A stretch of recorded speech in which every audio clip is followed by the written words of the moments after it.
এখন নিজের মেয়েরটাও বুঝে না। হ্যাঁ, তোর এত জ্বলে কেন? তুই তো জামাই নিয়ে বসে আছো। আমার শাশুড়ি মানুষজন নিয়ে বিচার বসাবে আমার জামাইয়ের জন্য আর বড় সতীনের জন্য, যে তোমরা সংসারের মধ্যে এগুলো কি শুরু করছো। আমার যেসব আচরণ দেখলেই বোঝা যায় যে আমি একটা বংশীয় মেয়ে, ভালো ঘরের মেয়ে। তারপরে আমার জামাই আসলে বড় সতীন বাবা তো ভালোবাসে না। এই যে দেখো না, বাবা তোমার আদর করে না, ভিডিওতে নেয় না।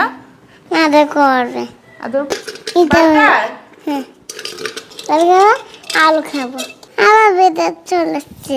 বড় সতীন আসার পরে তো পুরোপুরি নষ্ট করে দিচ্ছে। বুঝেন না যে মার সাথে বেয়াদবি করে সেই জিনিসটাও কত বুক ফুলাইয়া বলেছে, হ্যাঁ আমি আমার বড় বউর জন্য সব করতে পারবো। আসসালামু আলাইকুম এভরিওয়ান, বলো আসসালামু আলাইকুম। আসসালামু আলাইকুম। ব্লগ শুরু হওয়ার আগে আপনাদেরকে টাটা দিয়ে দিছে আমাতুর। বলো আপনারা সবাই কেমন আছেন? কেমন আছেন? আমি আজকে আবার ভিডিওতে চলে আসছি। সেখানে আমার বেদার চলেছে। এখন থেকে আমি প্রতিদিন আসবো। প্রতিদিন আসবে। আপনারা আমাকে অনেক ভালোবাসেন, আরো ভালোবাসা দিবেন। আর ভালোবাসা দেবেন। আর আমার আম্মু চ্যানেলটা সবাই সাবস্ক্রাইব করে দিবেন। সাবস্ক্রাইব করে দিবেন। ঠিক আছে? হ্যাঁ ঠিক আছে। আচ্ছা, তো গাইস আজকের ভিডিও শুরুতে আপনাদেরকে আমি একটা মজার জিনিস দেখাবো। যদিও বা পুরো ব্লগ জুড়ে আপনারা অনেক ইন্টারেস্টিং জিনিস আজকে আমার কাছ থেকে জানতে পারবেন। তো এটা হচ্ছে আমাতুর রহমান স্পেশাল, সেগুলো তো হচ্ছে বড় সতীন আর জামাই স্পেশাল। তো আমাতুর স্পেশাল জিনিসটা আপনাদেরকে দেখাই। আমাতুর রহমানের কিন্তু মাশাআল্লাহ ঘরে খেলনার কোনো দিকে কোনো কমতি নাই। ওই যে ওইদিকে একটা স্লাইডার পড়ে আছে, যেটা কিছুদিন আগে আনা হয়েছে। ওইটা দিয়ে মাশাআল্লাহ প্রথম কয়েকদিন খুব খেলছে, কিন্তু এখন ওটার কাছেও যায় না, সারাদিন শুয়ে বসে থাকে। কেন আমাতুর খেলতে চাও না কেন? হ্যাঁ খেলবো। খেলবা? তুমি জিজ্ঞেস করলে তো তুমি বলো যে খেলবে খেলবে, পরে তো আর খেলো না। খেলবো। আচ্ছা যাই হোক গাইস, ওইদিকে স্লাইডার পরে আছে, তারপরে ছাদে সাইকেল আছে, তারপরে রাইডার আছে, কোনো কিছু তো উঠে না। তারপরে একটা ওয়ার্ডরোব ভর্তি খেলনা, কোনো খেলনা ধরে না। দেখেন আমার সামনে একটু আপনারা অবস্থাটা দেখেন, এইগুলা নাকি ওর খেলনার জিনিস। কি সব আমার রান্নাঘরে থেকে কান্নাকাটি করে পাতিল নিয়ে আসছে।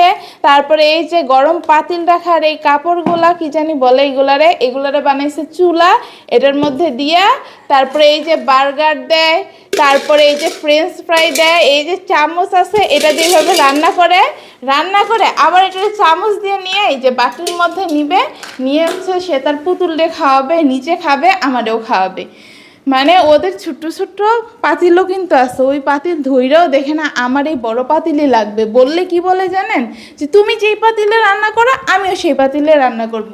তাই আমার তো এখন রান্না করো তো। এই খাতার উপরে পা দেয় না। এটা কি আঁকছো তুমি?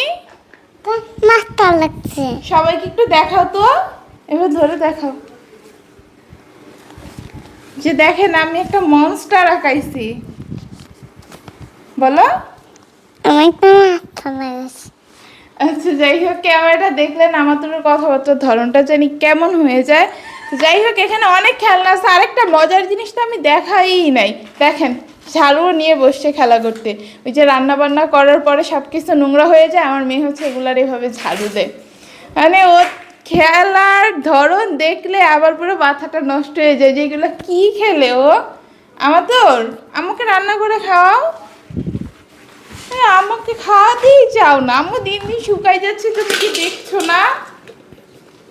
হ্যাঁ দেখ কি রান্না করছো আমার তোর। আর কিছু খাবো না?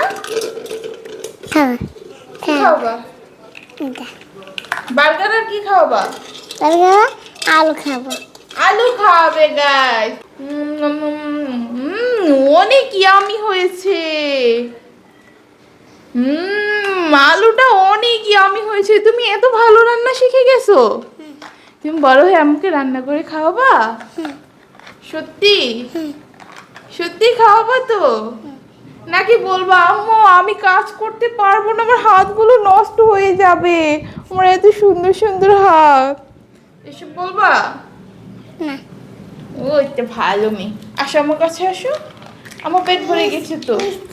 মিষ্টি আচ্ছা গাইস, আমি এই জিনিসটাই বুঝি না, ও তো বৃষ্টি বলতে পারে, বৃষ্টি না বললে বৃষ্টিরে মিষ্টি বলে কেন? এই বৃষ্টিরে মিষ্টি বলো কেন? মানে আজ পর্যন্ত কতদিন যে আমি না করছি গাইস ধরে, যে এটা মিষ্টি না, এটা বৃষ্টি, মিষ্টি তো খায়। এটা যখন বলি মানে এমন চোখ মুখ কেমন জানি কুচকাইয়া এমন কান্না দেয়। হ্যাঁ মিষ্টি আচ্ছা, আমরা এখন থেকে একসাথে ভিডিও করবো সব সময়, ঠিক আছে? বাবা পচা, বাবা আমাদেরকে ভিডিওতে নেয় না, তাই না? হুম। বাবা পচা? না বাবা পচা না? না তাহলে কি বাবা? বাবা ভালো বাবা ভালো। দেখছেন গাইস, আমার মেয়ে তার বাবারে কত ভালোবাসে। হ্যাঁ ভালোবাসে বাবা। বাবা ভালোবাসে। হ্যাঁ বাবা তো ভালোবাসে না, এই যে দেখো না, বাবা তোমার আদর করে না, ভিডিওতে নেয় না। আদর করবে। আদর। মেয়ের বাপের জন্য কত টান। আমি কালকে বলার পর থেকে যে আমি মেয়েরে দিব না, তারপরে সে ওই দিন রাতের বেলা বইলা গেছিল না যে আমার ঘরে আর আসবে না, আসে নাই তো আসে নাই, মেয়েটার পর্যন্ত খবর নেয় না। আর মেয়ে কি সুন্দর বলতেছে বাবা নাকি তারা আদর করে, বাবা নাকি তারা ভালোবাসে। আসলে আমার জামাই তো আমার ভালোবাসা বুঝে নাই। আমি পরের মেয়ে আমার কথা বাদ দিলাম, এখন নিজের মেয়েরটাও বুঝে না। ঠাকুমা কষ্ট পেও না, ঠিক আছে? তো এই তো গাইস, আমি আর আমাতুর রহমান এখন ছাদে চলে আসছি। আমাতুর রহমান তো গাইস ছাদে এসে হচ্ছে এই যে আমার হাতে প্লেট দেখতে পাইতেছেন, এটা দিয়ে হচ্ছে আমি মুরগি তারপরে হাঁসে খাবার দিছি। ওই যে মানে আমি বুঝি না, আমি যখন আসি ওদেরকে খাবার দিতে, ওরা পারে না যে আমারে টাইম না ছিঁড়া খাইয়া ফেলে, অথচ খাবারগুলো যখন দেই দেখেন খাবার যেমনিগুলো অমনি পড়ে আছে, মুরগির অবস্থাও সেম। আমি মানে ঢুকতেই পারি না গাইস, এটা খুইলা এর আগেই পারে না জাল ছিঁড়া এসে আমারে খাইয়ে ফেললে। তো যাই হোক গাইস, আমাদের ছাদে কিন্তু অনেক কিছুর গাছ। ওমা এটা কি গাইস? ভয় পেয়েছি, বসে এসে আমার গায়ের মধ্যে উইরা বসবে। তো আপনাদেরকে দেখাই আমাদের ছাদে কি কি হচ্ছে গাছ আছে। এটা হচ্ছে উস্তা গাছ মানে করলা গাছ, এটা হচ্ছে পুঁই শাক পোকা, দেখেন গাইস পাতাগুলো খাই অবস্থাটা করছে কি রে। আর এটা হচ্ছে ধুন্দুল গাছ। আরেকটা মজার জিনিস গাইস, অনেক ইন্টারেস্টিং, আমার দেখে যে এত খুশি লাগছে এই জিনিসগুলো, ওই জিনিসটা আপনাদেরকে আগে দেখায়। এই যে দেখেন গাইস, আমাদের গাছে হচ্ছে ড্রাগন আসছে, মাশাল্লাহ। আমার তো অনেকক্ষণ ধরে বসে আছে, একটু ডিস্টার্বিং ফিলও করতেছে, কারণ আমি হচ্ছে ছাদে ঘুরে ঘুরে গাছপালা দেখাইতেছিলাম। আর আমারে বারবার পিছন থেকে বলতেছিল কি আম্মু আমাকে ধরো, আম্মু আমাকে ধরো। আমি খেয়াল করিনি, এখন মন খারাপ করে বসে আছি। একটু থেকে একটু কিছু হইলে মন খারাপ করে কেন? এই ব্যথা পাবা তো। আসো আম্মু তোমাকে এখন ধরবো, চলো। অনেক জোরে চালাতে হবে, ঠিক আছে? আমি সামনেই দাঁড়িয়ে আছি। এই হচ্ছে খেলা গাইস আমাদের। আর জবা গাছটারে দেখলো না, আমার অনেক কষ্ট লাগতেছে, কারণ ওই কয়দিন জবা গাছে যে কি পরিমাণের ফুল আসছিল। এই ধরে ফেলি, আবার তোকে ধরে ফেললাম, আমার তো উপায় না। গাইস আমার মেয়ে একটু খেলতে না খেলতে ওর নাকি চামড়া উঠে গেছে, দেখি তো। কই আম্মু চামড়া কোথায় উঠলো? নখের ফুল উঠছে। আর গাইস আমি জানি না, রান্না বান্না করতে করতে এই জায়গাটা পড়তে পড়তে দেখেন আমার এই জায়গাটা থেকে চামড়া উঠতেছে, এমন জ্বালা জ্বলছে কালকে চামড়া ওঠার আগে। আসো বাসায় চলে গেলাম আমরা, টাটা। টাটা দিয়ে দাও, আল্লাহ হাফেজ। হ্যাঁ ক্লিপগুলো শুধু ভেঙে ভেঙে পড়ে যায় আমাদের, আমরা বাসায় চলে যাই, গরম লাগছে ছাদে। তো গাইস আমরা ছাদ থেকে বাসায় চলে আসছি, এসে হচ্ছে আমাতুর রহমানকে ফ্রেশ করিয়ে দিয়েছি। এখন আমরা ঘুমিয়ে যাব। হ্যাঁ ঘুমাতে হবে, আমাদের ঘুমের সময় হয়ে গেছে তো। হ্যাঁ আমাদের ঘুমের সময় হয়ে গেছে গাইস, আমরা এখন ঘুমাই যাব। আর আচ্ছা তোমার কথা কানে নিয়ে লাভ নেই, কারণ তুমি তো এমনই করো, ডেইলি ঘুমের টাইম এমন করে গাইস, সব বাচ্চারাই মনে হয় কম বেশি এরকম করে। তো যাই হোক গাইস, আমাতুর রহমানকে ঘুম পাড়িয়ে আমি তখন রিল্যাক্সে আপনাদের সাথে সব কিছু শেয়ার করব। মানে লাস্ট পার্টটা এত বেশি ইন্টারেস্টিং হতে যাচ্ছে, এমন এমন কিছু কথা গাইস আমি রিভিল করব যেটা হচ্ছে আপনারা ভাবতেও পারতেছেন না। তো সবাই একটু অপেক্ষা করেন, আমাদেরকে আমি ঘুম পাড়িয়ে আসতেছি। মানে এই ফ্যামিলিটা যে একটা ভালো একটা ফ্যামিলি ছিল, মানসম্মত একটা ফ্যামিলি, এই জিনিসটা আর বড় সতীন না এই সংসারে ধরে রাখতে দিতেছে না। মানে দিতেছে নাকি শেষই করে দিছে। ও যেমন একটা এই ফ্যামিলিটারও ওই ধরনের একদম ক্লাসে নিয়ে যাইতে চাইতেছে। ও এই ভালো কিছু রাখবে না। এইভাবে কি কোনো সংসার চলে আপনারা বলেন তো? ও যা যা করছে এগুলা কি কোনো ভালো কোনো মেয়ে এই ধরনের কাজ করতে পারে? আমি নিজে করছি। হ্যাঁ, রাগ দেখাবো, এটা আমাদের মেয়েদের একটা স্বাভাবিক নেচার, যে স্বামীর সাথে রাগ দেখানোর অধিকার প্রত্যেকটা মেয়ের আছে। হয়তো বা কেউ একটু কম দেখায়, কেউ একটু বেশি দেখায়, তবে আমি কমই দেখাইছি ভাই, আমি সারা বছরই কম দেখাইছি। কিন্তু কম পাওয়ার যোগ্য না, তারা হচ্ছে আমার জামাই, সে হচ্ছে বেশি পাওয়ারই যোগ্য। এই কারণে হচ্ছে তার সাথে রাগটা আমার বেশি দেখানো হয়েছে, মানে মনোমালিন্য তার সাথে আমার বেশি হয়। তো যাই হোক, তারে তো মানে জামাই নিয়ে এখন কি বলবো বলেন?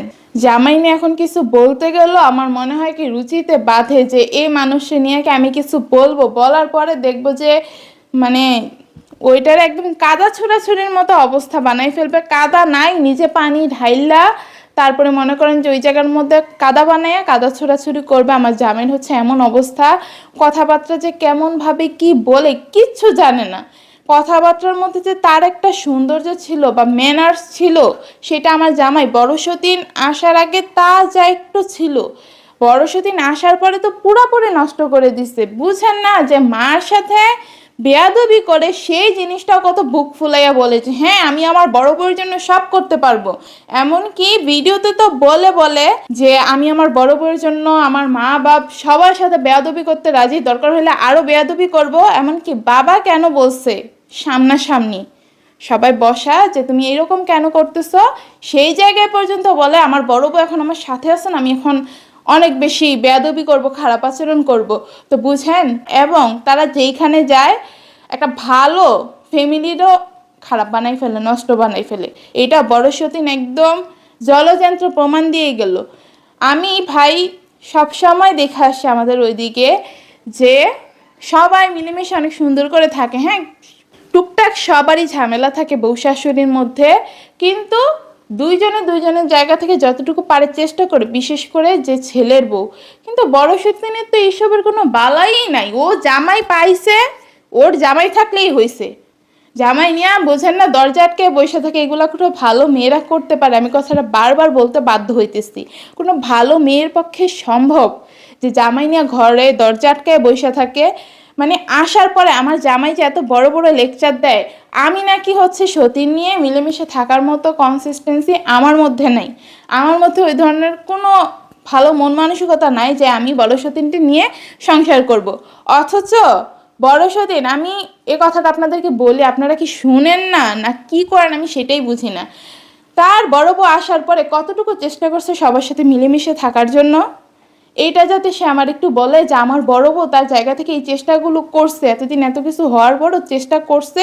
আসার পরে আমার আম্মুর কাছে গিয়ে হচ্ছে মাফ চাইছে যে আম্মু আমি আপনাদেরকে না জানিয়ে চলে গেছিলাম, আমার এটা উচিত হয় নাই, এখন আমি ফিরে আসছি, আম্মু আমার উপরে রাগ করে থাকেন না, আমি আমার ভুলটা বুঝতে পারছি। বলছে, একদিনও বলে নাই। তারপরে আমার সাথে এত ঝামেলা, ও জানে না আমার সাথে কি কি করছে। ও যে এখন জামাইয়ের সাথে ভানগুলা ধরতেছে একদম অবুঝের মতো, আমি তো কিছুই করি নাই, যা করে তোমার বড় বউ, একদম সরি ছোট বউ, মানে যে করছে আমার মুখ দিয়ে ভুলে তার নামটাই চলে আসছে। তোমার ছোট বউ হচ্ছে আমি এক লাইন বললে সেটা আরো 2 লাইন বাড়াইয়া বলে, কি জানি এভাবে বইলা হচ্ছে জামাইয়ের কান ভাঙাইছে। অথচ একবারও আমার কাছেও আসে নাই যে থাক যা হইছে হইছে, এখন তো অসুস্থ আছে, অসুস্থ অবস্থায় তো আমি আর রাগ দেখাইতে পারি না অত বেশি, কারণ আমার শরীরে তো ওই এনার্জিটা নাই যে আমি হচ্ছে ও আমার সামনে আসছে আমি যারা অপছন্দ করি তার একদম ধোলাই দিয়া দিব। তো ওই টাইমে যেহেতু আমার মেজাজটা নরম ছিল, বড় সেদিন চেষ্টা করছে সংসারটা মিলেমিশে রাখার। আমার জামাই যে বলল তার বড় বউ নাকি চায় সবাই নিয়ে সুন্দরভাবে সংসার করতে, কোন চেষ্টাটা করছে? আয়শা কারোর কাছে তো কোনো মানে একটা নম্রতা ভদ্রতা যে আছে, নম্রভদ্র ভাষায় যে কথা বলা, সেটাও তো এখনো পর্যন্ত করে নাই। তাহলে কোন দিক দিয়ে তার বউ চায় সবার সাথে মিলামিশা থাকতে? আর সবার সাথে মিলামিশা চলার মতো মেয়ে তো আর জামাইরা নিয়ে ঘরে দরজা আটকে বসে থাকে না। তো এইগুলাই হচ্ছে আসলে ছোট, ওরা জীবনে কিছু পায় না, হঠাৎ করে যখন পায় তখন ওদের হচ্ছে লোভটা না সামলাইতে পারে না, শুধু কেমনে হচ্ছে নিজের কাছে সব আটকায় রাখবে, তারপরে সব মনে করেন যে সিন্ধুকে ভরবে, এই ধ্যান জ্ঞানে থাকে ওরা। মানে এই ধরনের কোনো কিছু আমার মধ্যে আসে, হ্যাঁ আমি রাগ দেখাই, রাগ দেখে আমি একটু পরে আবার সব কিছু ঠিক করে নিই। তারপরে আমি আমার জামাইয়ের সাথে ঝামেলা আমি সংসার ছেড়ে আজ পর্যন্ত যাইনি। আমার যেসব আচরণ দেখলেই বোঝা যায় যে আমি একটা বংশীয় মেয়ে, ভালো ঘরের মেয়ে। তারপরে আমার জামাই আসলে বড় সতীনের মধ্যে কি পায় আমি সেটাই জানি না। সে তার এই ধরনের বড় বউ নিয়ে কয়দিন এভাবে টিকে থাকতে পারে, মানে সবার সাথে যে এত তেড়িবেড়ি করতেছে। আজকে হচ্ছে আমি শাশুড়ি মারে জানাইছি যে আম্মু অনেক ঝামেলা হইতেছে, শাশুড়ি আবার 2 দিন ধরে আজকে বাসায় আসতেছে না, মানে তার ওইদিকে অনেক কাজের প্রেশার। পর আমি শাশুড়ি ফোন দিয়ে বললাম যে আম্মু এইসব কাহিনী হইতেছে, আপনার ছেলে আমার কাছে আসবে না, তার বড় বউ নিয়ে থাকবে, হ্যান ত্যান অনেক কথা বলছে, মানে আপনাদের ভাইয়া যা যা বলছে আর কি সেই সব কিছু আমি আম্মুরে বলছি। পর আম্মু বলছে কি সে মানুষজন নিয়ে, আমার শাশুড়ি মানুষজন নিয়ে বিচার বসাবে আমার জামাইয়ের জন্য আর বড় সতীনের জন্য, যে তোমরা সংসারের মধ্যে এগুলো কি শুরু করছো। আমার শাশুড়ি মা তো পুরা ফায়ার হয়ে গেছে যে ওইগুলা কি বলো, ওর বড় বউয়ের জন্য ওর মেয়েও বাদ, ওর বউ বাদ, ও শুরু করছে কি এতদিন তো তার যা ঝামেলা করছে ঠিক করে ফেলছে, এখন ওর এত বড় সাহস এই কথা বলে যে ওর এখন ঠেকা নাই, ওর তোমার কাছে আসতে হবে না, ওর বড় বউ নিয়ে থাকতে পারবে দরজা আটকায়া। ও আমি ওর এই বাড়িতে না রাখলেও থাকবে কেমনে? ও বড় বউ নিয়ে যে দরজা আটকে থাকার চিন্তা ভাবনা করে, এটা তো আমার বাড়ি দেখা গায়ে হাওয়া লাগাইয়া বৈশা বৈশা খাইতেছে। বাড়ি থেকে বাইর করে দিলে তো ওদের রাস্তায়ও জায়গা হবে না। তো আম্মু বলছে এখন যে তুমি একটু একটা দিন ধৈর্য ধরো, আমি আসতেছি, আমার আসলে ডিউটি খারাপ যাইতেছে যার কারণে আমি আসতে পারতেছি না। আর আমি না আসার সুযোগে সাকিব ওর বড় বউ নিয়ে এত কিছু করে ফেলছে। তো আমারে বলছে তুমি জাস্ট একটু ধৈর্য ধরো, আমি আয়শা কালকের মধ্যেই সব ব্যবস্থা করতেছি। তারপর আমার জামাই আমারে বলছিল না যে আমার নাকি সামনে আরও কান্না বাকি আছে, আমি কালকে কেন কান্না করছিলাম এটা নিয়ে সে অনেক উপহাস করছে। তো ভবিষ্যতে যে কারে কান্না করতে হবে আর সেই কান্নার পানিতে নাকানি চুবানি খাইতে হবে এটা আমার জামাই খুব ভালোভাবে টের পেয়ে যাবে 1-2 দিনের মধ্যেই। মানে যাই হোক সে কথাটা আর বলতে চাই না, আমি যতটুকু জানিছি এনাফ। এইগুলো শোনার পরে মনে করেন যে জামাই আর বড় সতীনের তো রাতের ঘুম হারাম হয়ে যাবে। আর বড় সতীন আমারে বলে না যে কি জানি আমার জ্বলবে, ভাই আমার জ্বলবে না, জ্বলবে তোদের, তোর আর তোর জামাইয়ের জ্বলবে। কারণ শাশুড়ি মা আমার এটাও বলছে যে বাসায় আসার সময় সে তো মানে তার ছেলের বিরুদ্ধে বিচার বসাবে মানুষজন নিয়ে, যে এরকম কি সব কিছু একটা করবে, ফয়সালা করবেই, প্লাস আমার জন্য একটা সারপ্রাইজও আছে। আর সেগুলা দেখে বড় ধরনের একটা সারপ্রাইজই নাকি আছে, সেগুলা দেখে তোরা দুই জামাই বউ জ্বলতে জ্বলতে মনে করছে শেষ হয়ে যাবি, লুচির মতো ফুলবি, ফুলতে ফুলতে দেখবি ঠুস করে চুপসাই গেছিস। তো যাই হোক এখন আমার জামাইয়ের কিছু কথার উত্তর না দিলেই না, আমার শাশুড়ি নাকি আমারে ভালোবাসে আমার বাবার বাড়ির টাকা আছে দেখে, নাইলে নাকি আমার শাশুড়ি আমারে ভালোবাসতো না, বড় সতীন দিয়ে ভালোবাসতো। বড় সতীনের বাবার বাড়ির যদি আমার বাবার বাড়ির মতো টাকা পয়সা থাকতো অবস্থা ভালো থাকতো। আমার শাশুড়ি নাকি একটু লোভী, আমার বাবার বাড়ি থেকে জিনিসপত্র পাওয়ার লোভ আছে, এইরকম লোভ নাকি প্রায় সব শ্বশুর শাশুড়ির মধ্যেই থাকে, যে ছেলের শ্বশুর বাড়ি থেকে টুকটাক কিছু জিনিস দিবে, টাকা পয়সা দিয়ে হেল্প করবে। তা আমার শাশুড়ির কোন দিক দিয়ে কমতি আছে আজ পর্যন্ত? তারে কোন জিনিসে কমতি দিছে? আমার বাবার বাড়ি আশা করে আর কোন দিন বলছে যে যাও তুমি তোমার শ্বশুর বাড়ি থেকে গিয়ে নিয়ে আসো, তোমার শ্বশুরের তো টাকা পয়সার কোনো কিছুর কমতি নাই না। আমারে বলছে যে নুফা যাও তুমি হচ্ছে তোমার বাবার বাড়ি থেকে কিছু টাকা নিয়ে আসো, তোমার বাবারে বলো যে আমার ঘরে খাট নাই, খাটটা পাঠাইতে, তোমার বাবারে বলো যে আমার ঘরে এসি নেই, এসিটা পাঠাইতে, গরমে টিকতে পারতেছে না। যা করতেছে তো মার টাকাতেই করতেছে। তারপরও কেমনে বলে যে আমার শাশুড়ি মা লোভী, আমার বাবার বাড়ির টাকা লোভ করে। আমি বুঝলাম না বড় সতীন, তুই জামাইয়ের মাথাটারে তুই যেই মানে কি বলবো, তুই যে নিম মেয়ে, তুই জামাইয়ের মাথাটারও না ওই ধরনের আজগবি মার্কা ফালতু ফালতু জিনিস মাথার মধ্যে ঢুকাই দিছস। জামাইয়ের মুখ দিয়ে এগুলো বের হয় কি আমার শাশুড়ি নাকি লোভী, আমার বাবার বাড়ির টাকার লোভে। আরে এই ভালোবাসা আমি অর্জন করে নিছি, আমার আর আমার শাশুড়ি এই ভালোবাসা দেখা তো ওদের এত জ্বলে কেন? তোরা তো জামাইয়ের ভালোবাসা দেখা তো আমার জ্বলে না। মানে কি বলবো, তুই তো আমার কাছ থেকে আমার জামাইয়ের কায়রা নিছসি, যেই জামাইয়ের যে ভালোবাসা পাওয়ার জন্য আমি এত কিছু করছি পুরাপুরিতে আমার কাছ থেকে কায়রা নিছস। তো তুই তোর জামাই নিয়ে ভালো থাকস না, দরজা আটকে থাকস না। আমি তো সেটা নিয়ে কিছু বলিনি, আমি তো বলছি তোরা তোদের মতো যদি দরজা আটকে ভালো থাকতে পারস তোরা তোদের মতো ভালো থাক, আমার এসব নিয়ে কোনো মাথা ব্যথা নাই। আমি এতদিন মাপ চাইছি, ক্ষমা চাইছি, অনেক কিছু করছি, কান্নাকাটি করছি, সেগুলো যেহেতু আমি কোনো মূল্য পাই নাই, আমি যেহেতু জীবন দিয়েও আমার জামাইয়ের কাছে কোনো মূল্য পাই না, তাইলে আমি আর এই মানুষের দিকে কখনো ফিরেও তাকাবো না। ফিরে তাকানোর রুচিটা পর্যন্ত আমার মধ্যে এখন আর নাই। যেসব কথা তোর জামাই বলছে আমারে, তো তোদের ভালোবাসা, জামাইয়ের বউর ভালোবাসা দেখে তো আমার জ্বলে না, তাইলে আমার আর শাশুড়ির ভালোবাসা দেখে তোর এত জ্বলে কেন? হ্যাঁ, তোর এত জ্বলে কেন? তুই তো জামাই নিয়ে বসে আসো, মানে শাশুড়ি আমার ভালোবাসা ওইটা নিয়েও সহ্য করতে পারে না, বারবার বারবার আমার শাশুড়ির আর আমার সম্পর্কটা মানে নষ্ট করতে চাইতেছে, এইটা ওইটা ওইটা এটা বলে।